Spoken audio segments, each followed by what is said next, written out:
আসসালামু আলাইকুম রহমতুল্লাহি ওয়া বারাকাতুহু। ডিয়ার ভিউয়ার, কেমন আছেন? আলহামদুলিল্লাহ, আমি অনেক ভালো আছি। গত ভিডিওতে আমি বলেছিলাম যে দর্শকের বিচার চাই। ঠিক আছে, আমি সবার সাথে একমত। আমরা সবাই মিলে ফেসবুক, সোশ্যাল মিডিয়া, আমরা লাইভ সমাবেশ করেছি বিভিন্ন জায়গায়, রাস্তাতে, কলেজের সামনে, ইউনিভার্সিটির সামনে, এলাকায় এলাকায়, যে দর্শনের বিচার চাই, বিচার চাই, বিচার চাই। আশ্চর্যের ব্যাপার কি জানেন? দর্শনের বিচার চাই হিসেবে বাংলাদেশ সরকার কি করেছে? সর্বোচ্চ শাস্তি মৃত্যুদণ্ড। ওয়াও! আমি বাংলাদেশ সরকারকে ধন্যবাদ জানাই। বাট একটু চিন্তা করে দেখেন তো, বাংলাদেশে সরকারকে আমি সম্মান দিয়ে কথা বলতেছি। এই বাংলাদেশে অনেক আইন আছে যেটা প্রয়োগ হয় না। বাংলাদেশে কি অসংখ্য চোর নাই? হাজার হাজার চোর। আমরা জানি কিছুদিনের আগের ইতিহাস, একটা বালিশ 6 তলা তুলতে 1800 টাকা লাগছে। কোথায় সে আইন?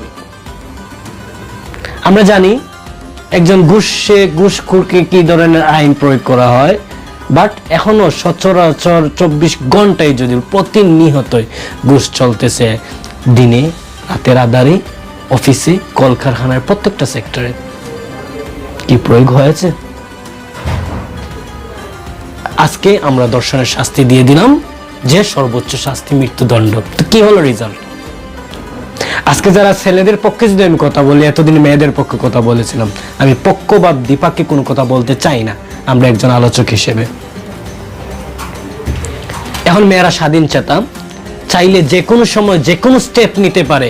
একটা ছেলে রাস্তা দিয়ে যখন হাঁটবে, তখন ওই ছেলে যদি কোনো কারণে তার সাথে শত্রুতা থাকে, হীনমন্যতা থাকে, তখন ওই মেয়েটি যে কোনো স্টেপ নিয়ে নারী নির্যাতনের মামলায় ফেলতে পারে। Very easy.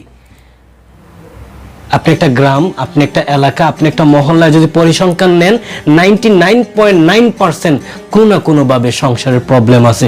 এই সংসারের প্রবলেমটা কি স্প্রেড হবে না? আমরা কতগুলা ছেলেকে আপনি দর্শনের শাস্তি হিসেবে তাদেরকে মৃত্যুদণ্ডে দণ্ডিত করবেন? এর কোনো হিসাব আছে? আপনি যদি, আমরা রাস্তাঘাটে, অথবা আপনি যে কেউ হতেই পারে, রাস্তাঘাটে যখন হাঁটা বা চলাফেরা করি, কিছু সংখ্যক মেয়েরা আছে, তাদেরকে এমনভাবে আবেদন করে, নিজেদেরকে এমনভাবে তাদেরকে রিপ্রেজেন্ট করে। আমরা অসংখ্য সোশ্যাল মিডিয়া দেখতেছি এবং আমার পিছনের স্ক্রিনগুলোতে দেখতেছেন কিভাবে বিভিন্ন স্ট্রাকচারের, বিভিন্ন কোয়ালিটির প্রোডাক্ট বলে আমি আখ্যায়িত করতেছি।